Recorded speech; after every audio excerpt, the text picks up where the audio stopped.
Okay, what about those Muslims who reverted, who quit the Islam, who went into other religions, or who became the atheist? Just to give you answer, the first thing is that they were disbelievers, disobedient Muslims of Allah. They did not have true proofs, practical proof on existence of Allah. They were in doubts. And some of them who became atheists, it was not because they did not know that Allah is there. It was because they wanted to fulfill their own desire of their heart, where Islam put the restriction.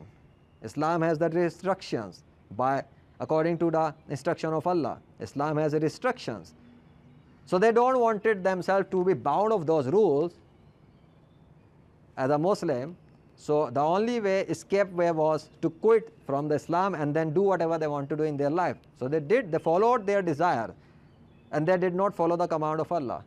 But I hope that if they will know these practical proofs through the nature, whatever Allah has done in the 21st century, and I hope whoever will be thinking wisely, will switch back to Islam quickly.